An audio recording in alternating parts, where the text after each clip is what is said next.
সবাইকে আমন্ত্রণ। Clemon beyond the গ্যালারিতে হাজির হয়ে গেছি আমি রেজওয়ানুজ্জামান আরও একটা নতুন দিনের নতুন পর্ব নিয়ে। আজকে আমাদের সঙ্গে আছেন দুজন অতিথি। আমি পরিচয় করিয়ে দিতে চাই। বাংলাদেশের শীর্ষ দুই ক্লাবের দুই কর্মকর্তা, কাজ করছেন দীর্ঘদিন ফুটবলকে নিয়ে। আমাদের সঙ্গে আছেন আহমেদ শায়েক, ম্যানেজার মিডিয়া এবং মার্কেটিং বসুন্ধরা কিংস, এবং আমাদের সঙ্গে আছেন রাশেদুল ইসলাম, ফোর্টিস এফসির ম্যানেজার। আগে সাংবাদিক ছিলেন, এই মুহূর্তে ফুটবলের টানেই ফুটবলের ক্লাবের সাথে জড়িয়ে গেছেন। আমরা দুজনের সঙ্গেই কথা বলবো। কি বিষয়ে কথা বলবো সেটা একটু রহস্য রেখে দিতে চাই। তার আগে দেশ বিদেশের খেলাধুলার সবশেষ খবরগুলো এক নজরে জেনে নিতে চাই প্রতিদিনের মতোই। শুনছিলেন দেশ বিদেশের খেলার সবশেষ খবরগুলো। আমরা বলছিলাম যে বিষয়টা কি, আমরা একটু রহস্য রেখে দিতে চেয়েছিলাম। বাংলাদেশের ফুটবলে সবচেয়ে আলোচিত নাম সাম্প্রতিক সময়ে হামজা চৌধুরী। আপনারা জানেন যে বাংলাদেশি বংশোদ্ভূত হয়েও দীর্ঘদিন তিনি ইংল্যান্ডে থাকায় সেখানে জন্ম নেয়। তাকে ঘিরে এক ধরনের আগ্রহ আকর্ষণ তৈরি হয়েছিল ইংলিশ প্রিমিয়ার লিগে খেলায়। সেই হামজা চৌধুরী বাংলাদেশে আসছেন এবং বাংলাদেশের জাতীয় দলের জার্সি গায়ে তুলছেন। সব আনুষ্ঠানিকতা শেষ, এখন খালি অপেক্ষা তার জন্য। তিনি দেশে আসবেন এবং বাংলাদেশের জার্সি গায়ে খেলবেন বাংলাদেশ জাতীয় দলে। কিন্তু এক হামজা আসলে কি লাভ বাংলাদেশের ফুটবলে, এই প্রশ্নটাই আমরা উত্তর খোঁজার চেষ্টা করব আমাদের দুই অতিথির কাছ থেকে। আহমেদ শায়েক এবং রাশেদুল ইসলাম দুজনই আছেন। প্রথমে রাশেদকে দিয়ে শুরু করতে চাই। রাশেদ, হামজার সঙ্গে আপনি যখন সাংবাদিক ছিলেন তখন অনেক আগে যোগাযোগ হয়েছিল। সালটা কত? 2019 সালে। তখন আসলে কি প্রেক্ষিতে, কিভাবে আলোচনাটা শুরু হয়েছিল, একটু যদি সেটা আমাদের প্রথমে বলেন। আমি হামজার একটা বার্তা দিয়ে শুরু করতে চাই। হামজার যখন ফিফা ক্লিয়ারেন্স পেল গত পরশু দিন বা তার আগের দিন, বৃহস্পতিবার, সে যে বার্তাটা দিয়েছেন যে বাংলাদেশের সমর্থকদের সঙ্গে আমার যোগাযোগ আছে, তারা চান আমি যেন বাংলাদেশের হয়ে খেলি। আমি সেই সমর্থকদেরই একজন, আমি নিজেকে বলতে চাই আমি সেই সমর্থকদের একজন। যখন আমি ফেসবুকের মাধ্যমে জানতে পারলাম, ফেসবুকে আমাদের কিছু ডেডিকেটেড ফুটবল সমর্থক আছেন যারা বিভিন্ন সময় আপনার বাংলাদেশি বংশোদ্ভূত ফুটবলারদের নিয়ে পোস্ট করে থাকেন, তাদের আবেগ ও ভালোবাসার প্রকাশ করেন। তো আমি যখন দেখলাম যে হামজা চৌধুরী নামে একজন, হামজাকেও তো অবশ্যই ছিলেন, সে ইংলিশ প্রিমিয়ার লিগে খেলতেছেন। তো যখন জানলাম সে বাংলাদেশের বংশোদ্ভূত, তার মানে তার বাংলাদেশের খেলার একটা সুযোগ আছে। আমি বিভিন্ন মাধ্যম থেকে যোগাযোগ করার একটা চেষ্টা করতে থাকলাম যে কীভাবে আমি তাকে খোঁজটা করতে পারি, এবং একসময় সফল হয়ে গেলাম। সফল হয়ে যাওয়ার পরে দেন আমি খুব সহজেই বলবো যে আমি হামজাকে রিচ করতে পারলাম। আমি যে সোর্সের মাধ্যমে চেষ্টা করছি, এবং হামজা খুব দারুণভাবে সাড়া দিল। হামজা এবং হামজার বাবা মোর্শেদ দেওয়ান চৌধুরী, হামজার বাবাকে অনেক ধন্যবাদ যে সে কিন্তু নিবিড়ভাবে কাজ করছে তার ছেলেকে কীভাবে বাংলাদেশ দলের হয়ে খেলানো যায়। বাট আমি যখন হামজাকে পেলাম তখন সেদিন দিনটা ছিল বৃহস্পতিবার, আমার স্পষ্ট মনে আছে। আপনার হামজাকে তখনও ইংল্যান্ডের জার্সির ঘ্রাণ লেগে আছে। কীরকম? সোমবার দিন সে ইংল্যান্ডের হয়ে আন্ডার-21 ইউরো চ্যাম্পিয়নশিপ হয়ে ইতালি থেকে ইংল্যান্ডে ফিরেছেন, আর আমি কথা বলছি বৃহস্পতিবার, তার 2 দিন পরে। সেই সময়ে হামজাকে তখন বাংলাদেশের র্যাঙ্কিং 188, ইংল্যান্ডের একটা সম্ভাবনায় প্লেয়ারকে বাংলাদেশের প্রসঙ্গ বলাটা একটু ঝুঁকিপূর্ণ ছিল ওই প্রেক্ষাপট থেকে। তো যাই হোক, আমি আমাদের আলোচনা প্রায় 10 মিনিট ভিডিও কলের মাধ্যমে আলোচনা, তো শেষ মুহূর্তে গিয়ে বললাম বাংলাদেশের ক্যাপ্টেন বর্তমানে জামাল ভূঁইয়া, সে ডেনমার্ক প্রবাসী, সে ডেনমার্ক থেকে এসে বাংলাদেশে খেলছেন, আপনাকে আমরা ভবিষ্যতে কখনো দেখতে পারি কিনা। সে খুব স্বতঃস্ফূর্তভাবে অ্যান্সার দিল যে আমার এখনও মনে আছে, বাংলাদেশের জার্সি পরে খেলতে পারলে ভালো লাগতো, সিলেটি ভাষায়। আচ্ছা। এবং শুরুতে আমাকে বলছে আপনি আমার দেশি ভাই। সে যে বাংলা বলতো এটা আমার জানা ছিল না, বাট তখন আমার রোমাঞ্চটা আরও বেড়ে যায়, সম্ভাবনার সত্যটা আরও জ্বলে ওঠে যে লোক বাংলায় কথা বলতে পারে, তার প্রতি বাংলাদেশের আবেগ ভালোবাসা দুটাই আছে, এবং একই সঙ্গে তাকে বাংলাদেশের মানুষের আবেগ ও ভালোবাসার কথাটা জানানো হয়। সেটা 2019 সালের কথা আহমেদ সাহেব। পরে 5 বছর কেটে গেছে, এবং ওর সাথে যোগাযোগ কিংবা সেটাও যদি আমার মনে হয় যে 1.5-2 বছর প্লাস, যদি বিএফএফ এর থেকে আনুষ্ঠানিকভাবে কাজ শুরু করে, এই প্রসেসটা লম্বা একটা প্রসেস। আপনি ফিফা এবং এফসির আইনগুলো সম্পর্কে খুব ধারণা রাখেন, আমাদেরকে একটু সংক্ষেপে বলবেন যে আসলে একটা এরকম প্লেয়ারকে দেশে আনতে কি হয়? দুটো জিনিস থাকে, একটা হলো যে বাংলাদেশি বংশোদ্ভূত একটা প্লেয়ারকে আনা, আরেকটা হলো যে বাংলাদেশে বিদেশি প্লেয়ার খেলছে তাদেরকে বাংলাদেশি নাগরিকত্ব দিয়ে খেলানো। দুটো তো 2 ধরনের নিয়ম কারণ। একটু কীরকম নিয়মগুলো?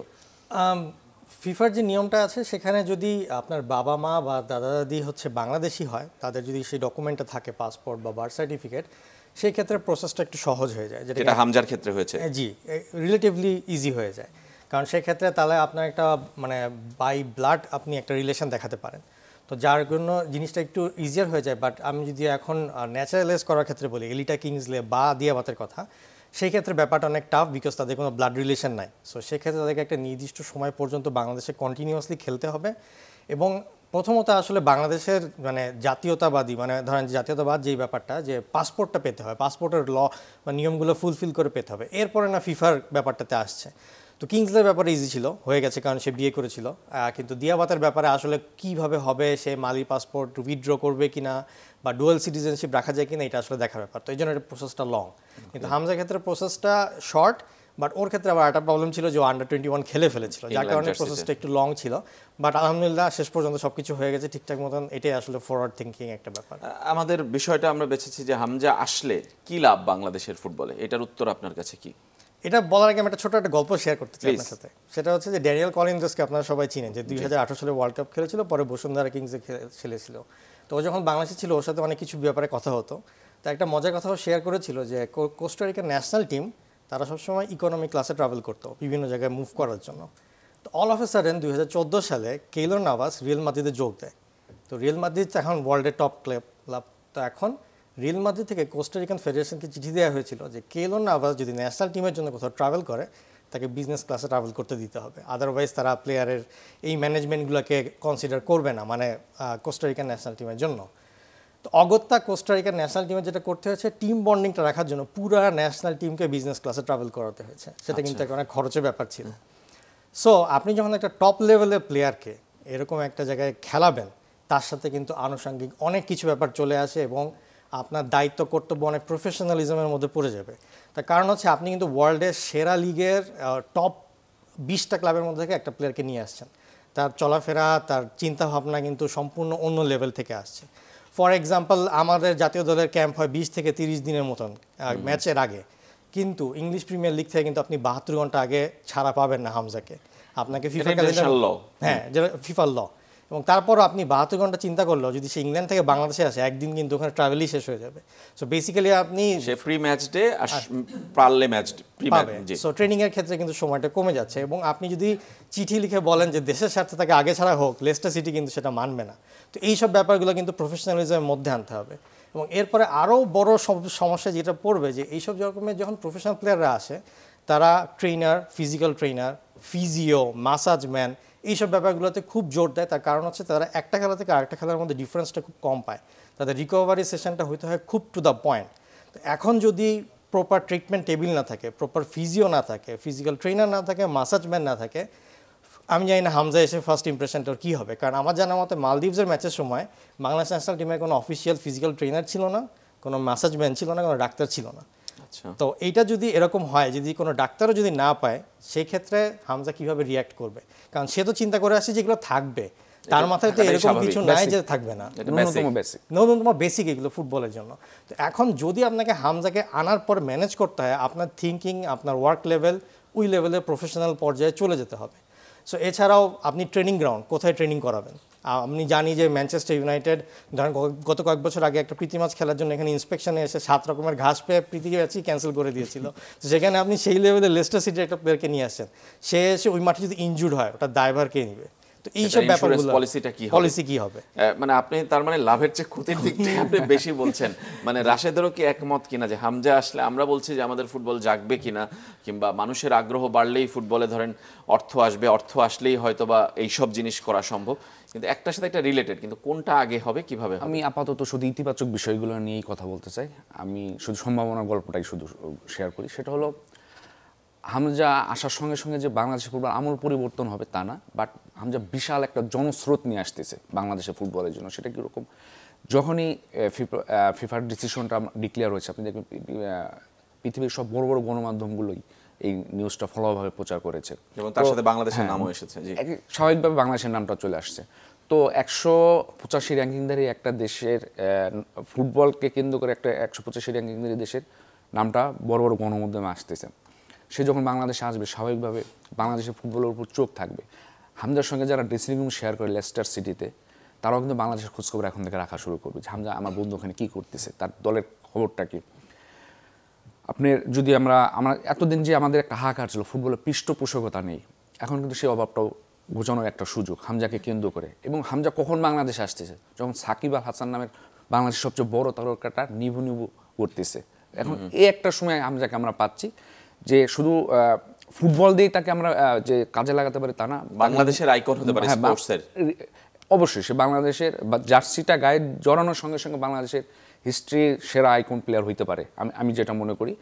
একই সঙ্গে ম্যাচের তো একটা বড় রেজাল্ট একটা প্রভাব ফেলবে। সে কোন লেভেল থেকে আসতেছে, ইউরোপীয় ফুটবলের সর্বোচ্চ লেভেল থেকে আসতেছে আমাদের দক্ষিণ এশিয়ান লেভেলে, যেখানে এখনো আসলে ফুটবলের সভ্যতা, মূল সভ্যতা ওরা এখনো পড়েনি। যদি আমি ফুটবলের ভাষায় বলি, সে যেখানে এখনো পড়েনি, তাকে আমরা যে কোনো মানে খুব দারুণভাবে ব্যবহার করতে পারি। বিশাল জনস্রোতটা এখনই কাজে লাগানোর সময়। আপনি ব্র্যান্ড নিয়ে কাজ করেন, শায়েক মার্কেটিং নিয়ে কাজ করেন, এটা কি সত্যি আপনার মনে হয় যে ইম্প্যাক্ট ফেলছে? এবং সেই ইম্প্যাক্ট তো আসলে ফেললেই হবে না, সেটা রিটার্নটাও আসলে অর্থে কিংবা ভ্যালুতে আসলে আনতে হবে, সেইটা আসলে কতটা পসিবল হবে? আচ্ছা, রাশেদ ভাইয়ের সাথে কন্টিনিউ করে বলি যে সেটা হচ্ছে যে যেরকম যেটা বলছিল যে ওয়ার্ল্ডের সবগুলা মিডিয়া কিন্তু এখন আস্তে আস্তে এদিকে আসবে এবং তাদের কিন্তু নজর থাকবে। সেরকমভাবে হামজার কথাগুলো কিন্তু ডেইলি সান, ডেইলি মেল বা দ্য সানে কিন্তু লেখা হয়েছে। সো এইসব পত্রিকা আসলে বিবিসিও লিখেছে, কিন্তু ধরেন যে দ্য সান বা ডেইলি মেল এদের সাথে কথা বলাকে মরিনও বুঝে শুনে কথা বলে, কারণ ওরা যেরকমভাবে রিপোর্টগুলো করে।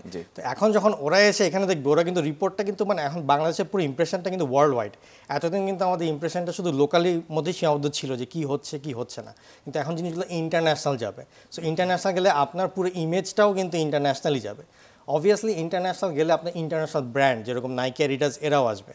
এরা আসবে ঠিকই, কিন্তু এগুলো যারা বড় ব্র্যান্ড তারা কিন্তু তারা আসার আগে তারা দেখে যে কাদের সাথে তারা কাজ করতে যাচ্ছে। শুধু যে টাকা দিল বা পৃষ্ঠপোষকতা করলো তা না, এর মাধ্যমে আপনি রিটার্নে কি পাচ্ছে, বা আপনি যাদের সাথে কাজ করছেন তাদের ইমপ্রেশন কীরকম, ভালো কি না খারাপ মার্কেটে, এটাও দেখতে হবে।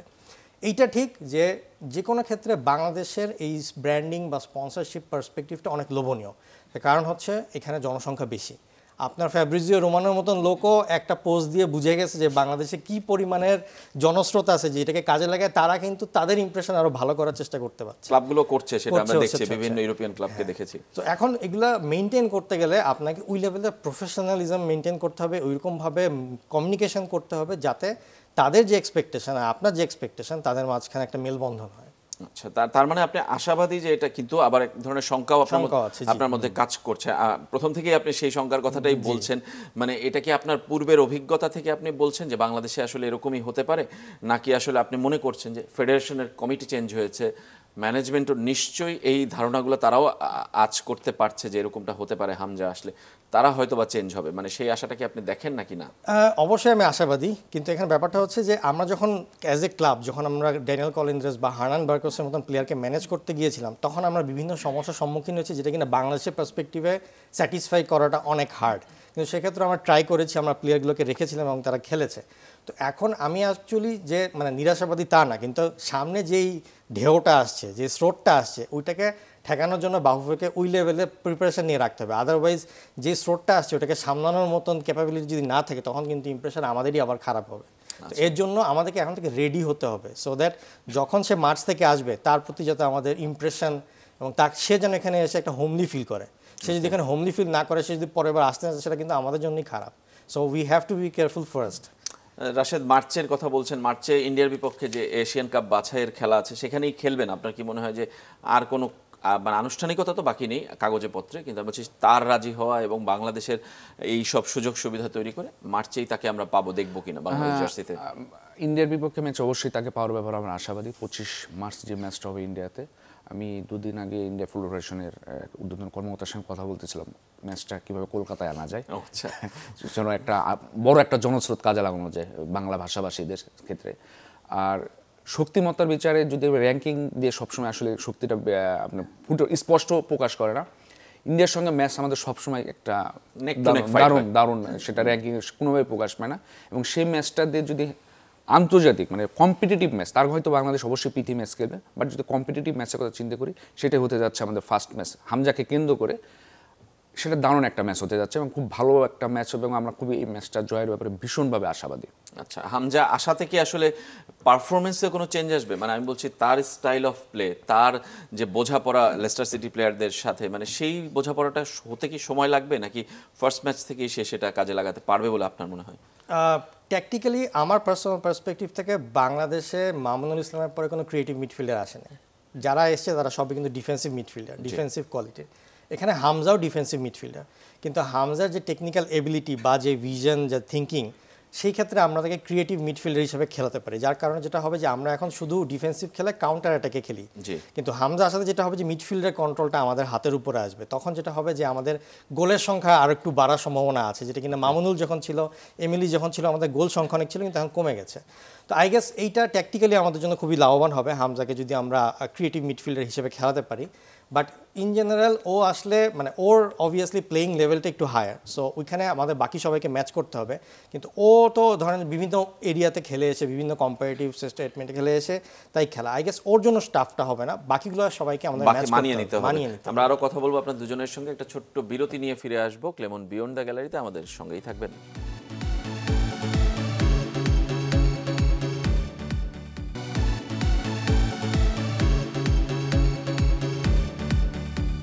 বিরতি পর আবারও ফিরে এলাম ক্লেমন বিয়ন্ড দ্য গ্যালারিতে। আমরা কথা বলছিলাম যে হামজা আসলে কি লাভ বাংলাদেশের ফুটবলে। হামজা চৌধুরী, আপনারা জানেন যে লেস্টার সিটির ফুটবলার, ইংলিশ প্রিমিয়ার লিগে খেলে থাকেন এবং বাংলাদেশি বংশোদ্ভূত বাবা এবং মা, তারা সেখান থেকে আসলে বাংলাদেশকে খেলানোর ব্যাপারে ছেলেকে উদ্বুদ্ধ করেছেন এবং হামজার সাথে ফুটবল ফেডারেশনের দীর্ঘদিনের আলোচনা এবং ফিফার নানা নিয়ম আইন কানুন মেনে অবশেষে সব অনুমতি মিলে গেছে হামজা চৌধুরী বাংলাদেশের লাল সবুজ জার্সি গায়ে চড়ানোর জন্য। আমাদের সঙ্গে এই বিষয়ে আলোচনা করার জন্য স্টুডিওতে আছেন দুজন অতিথি, রাশেদুল ইসলাম, ফরিজ এফসির ম্যানেজার, এবং আমাদের সঙ্গে আছেন আহমেদ শায়েক, বসুন্ধরা কিংসের মিডিয়া এবং মার্কেটিং ম্যানেজার। আমরা বিরতির আগে বলছিলাম যে হামজা এসে হয়তো মানিয়ে নিবে, কিন্তু অন্যদেরকে মানিয়ে নিতে গেলে আসলে প্রেশারটা দিতে হবে। রাশেদের কাছে জানতে চাই যে হামজা আসলে এছাড়াও আরও অনেকেই কি উদ্বুদ্ধ হবে, কিংবা আরও অনেককেই কি আনার ক্ষেত্রে ফুটবল ফেডারেশন কাজ শুরু করবে, কিংবা এটা কি আসলে ভালো না খারাপ? দুটো প্রশ্নই থাকে। হামজার মানে প্লেয়ার পাওয়াটা তো অবশ্যই ভালো, এখানে আর কোনো দ্বিমত থাকার কোনো সুযোগ নেই। আচ্ছা, হামজাকে দেখে স্বাভাবিকভাবে যারা বাংলাদেশি বংশোদ্ভূত পৃথিবীর বিভিন্ন অঞ্চলে ছড়িয়ে ছিটিয়ে আছেন, শুধু ইংল্যান্ড নয়, ইউরোপের বিভিন্ন দেশে ছড়িয়ে ছিটিয়ে আছেন, তারাও এখন নিজেরাও হয়তো বাংলাদেশের ফুটবলের সঙ্গে যোগাযোগ করবে নিজ থেকে। এই সুযোগটা বাফুফেকে কাজে লাগাতে হবে, কিভাবে স্বল্প সময়ে এই সমস্যাগুলো সমাধান করা যায়, প্রসেসগুলো যেন লেন্থলি না হয়, যে কিভাবে আমরা যদি প্রতিবেশী কিছু দেশ দেখে থাকি, খুব বেশি দূরে না, সাম্প্রতিক সময় ইন্দোনেশিয়া সবচেয়ে বড় উদাহরণ, ইন্দোনেশিয়া সবচেয়ে বড় উদাহরণ, শ্রীলঙ্কা সবচেয়ে বড় উদাহরণ। তো ওরা যদি এত শর্ট টাইমে এই সুযোগগুলো কাজে লাগাতে পারে, আমার মনে হয় আমরা কেন পারবো না, আমাদেরও পারতে হবে, তাহলে একটা স্ট্রং জাতীয় দল পাবো। তবে একই সঙ্গে বলতে হবে, যদি আপনি ফুটবল বুনিয়াদি, টেকসই বুনিয়াদির কথা চিন্তা করেন, আমাদেরকে একই সঙ্গে ডেভেলপমেন্টে আগাতে হবে। আমিও এই কথাতেই যাচ্ছিলাম শায়েকের কাছে, এটা শুধু শর্ট টার্ম সলিউশন। লোকাল ফুটবলাররা কি এটা দেখে আসলে নিরুৎসাহিত হবে না উৎসাহিত হবে যে হামজা বিদেশিরা এসে খেলে যাচ্ছে, বাংলাদেশি নিজেরা আমরা চান্স পাচ্ছি না? মানে এই পুরো প্রসেসটাই যে ন্যাচারালাইজেশন বা বংশোদ্ভূত, এই পুরো ব্যাপারটাই হচ্ছে যে আপনার শর্টকাট টু সাকসেস। মানে আপনি খুব তাড়াতাড়ি করে কিছু ভালো কোয়ালিটির প্লেয়ার পেলেন এবং তারা খেললো এবং র্যাঙ্কিং হয়তো ভালো হলো, ভালো ম্যাচ হলো, কিন্তু কোনো শর্টকাট টু সাকসেসই সাস্টেনেবল সাকসেস না। সো সাস্টেনেবল করতে গেলে আপনাকে যেটা করতে হবে, যেটা একাডেমি করতে হবে বিভিন্ন এলাকায়, এবং খেলা কন্টিনিউয়াস থাকতে হবে। আপনি যদি দেখেন, আমি পার্শ্ববর্তী দেশ ইন্ডিয়ার কথাই বলি, ইন্ডিয়াতে কিন্তু ইন্ডিয়ার যে ন্যাশনালিটি, পুরো ওয়ার্ল্ডে কিন্তু বিভিন্ন জায়গায় ইন্ডিয়ান লোক ছড়িয়ে আছে, কিন্তু ইন্ডিয়ান ন্যাশনাল টিমে কিন্তু এখনও আমার দেখা মতে কোনো দৃশ্যমান কোনো আইনে এটা কভার করে না। কিন্তু ওরা যেটা করছে, ওরা কিন্তু ওয়ার্ল্ডে মানে ওদের দেশের বিভিন্ন এরিয়াতে একাডেমি করেছে, যার কারণে কি ওরা এখন শুধুমাত্র কিন্তু ডেভেলপমেন্টটা করছে একাডেমি লেভেলে, যেটার ফসলটা আমরা এখন হয়তো দেখছি না। ইন্ডিয়া হয়তো এখন খারাপ খেলছে, কিন্তু down the line after 10 or 15 years India কিন্তু অনেক ভালো প্লেয়ার একসাথে পেয়ে যাবে। সো আমাদের যদি এখন শুধুই বংশোদ্ভূতর দিকে আমরা নজরটা রাখি, তাহলে যে জিনিসটা হবে যে আমরা নেক্সট 5-6 বছর আমরা খুব ভালো পারফরমেন্স হয়তো দিব, কিন্তু একই সাথে যদি আমরা সাথে আবার ডেভেলপমেন্টের জন্য একাডেমিও করি এবং খেলাটা চলমান রাখি, তখন হবে কি একটা, যেটা রাশেদ ভাই বললো, যে একটা টেকসই ডেভেলপমেন্ট হবে, যেখানে 5 বছরে আপনি একটা বুস্ট আপ পাবেন, এরপরে আপনার পিছনে আরও 100 জন প্লেয়ার রেডি যে ওইটাকে কাভার আপ করার জন্য, ওইটাকে ম্যাচ করার জন্য। সো দুটোই একসাথে করতে হবে। ইটস নট লাইক যে একটা দিক করলাম আর একটা বাদ দিলাম, এটা দুটোই একসাথে করলে হবে কি, এটা একটা চলমান প্রক্রিয়া থাকবে। আমরা একদমই শেষের দিকে বলছিলাম যে আমরা শুরুটা করেছিলাম হামজা আসলে কি লাভ বাংলাদেশের ফুটবলে, সবচেয়ে বড় লাভ কি, মানে বিশ্বের ফোকাসটা, নাকি মানুষের সমর্থনটা ফুটবলের আবার ফিরে আসা, নাকি স্পন্সরদের আগ্রহ, টাকার ফ্লোটা আসা, কোনটা আপনার কাছে একটা যদি জিজ্ঞেস করি? আমি সর্বপ্রথম বলবো, বাংলাদেশের অনেক মানুষ জানে না বাংলাদেশ জাতীয় ফুটবল দল আছে, এটা স্বীকার করতে হবে। অনেক আনাচে মানুষ জানে না বাংলাদেশ জাতীয় ফুটবল দল আছে, যারা অনেক অঞ্চলে যায়, ফেসবুকে কল্যাণে এখন একটা জাগরণ তৈরি হয়েছে, এখন শুধু বাংলাদেশের সব মানুষ জানতে শুরু করলো যে না, বাংলাদেশের জাতীয় ফুটবল দল আছে এবং সে বাংলাদেশ জাতীয় ফুটবল দলে খেলার মতো হামজা চৌধুরীর মতো ফুটবলারও আসতেছেন। শাহেক, এক কথায় যে কি কি লাভ আপনার কাছে একটা যদি বলি? একটা জাস্ট বুস্ট, অনেক মানুষের একসাথে আগ্রহ বাংলাদেশের ফুটবলে, বাংলাদেশ নিয়ে পড়বে, জানবে, এটা যে আগ্রহটা তৈরি হবে, এটাতে স্পন্সরশিপও আসবে, বাকি সব মিডিয়াও আসবে, কাভার আসবে। সো আই থিঙ্ক মানুষের যে আগ্রহটা তৈরি হবে এটাই সবচেয়ে বড় ব্যাপার এখানে। ধন্যবাদ আপনাদের দুজনকে। আমাদের সময় শেষ, আমরা আজকের মতো এখানেই শেষ করছি। হামজা চৌধুরী আসলে বাংলাদেশের ফুটবলে যে জাগরণটা তৈরি হবে, আমরা আসার খবরেই যে পরিমাণ দেখতে পাচ্ছি সংবাদ মাধ্যমে এবং মানুষের কথায়, সেটাই আসলে আমাদেরকে আশান্বিত করছে যে বাংলাদেশের ফুটবলের প্রতি আরও একবার মানুষ, জনস্রোত তৈরি হবে এবং আগ্রহ তৈরি হবে, মানুষ মাঠে এসে খেলা দেখবে এবং তখন খেলোয়াড়দের দায়িত্ব, হামজা চৌধুরীর দায়িত্ব থাকবে যে ভালো খেলে দর্শকদেরকে ধরে রাখা। সবাই ভালো থাকবেন। আজকের মতো আমরা এখানেই শেষ করছি।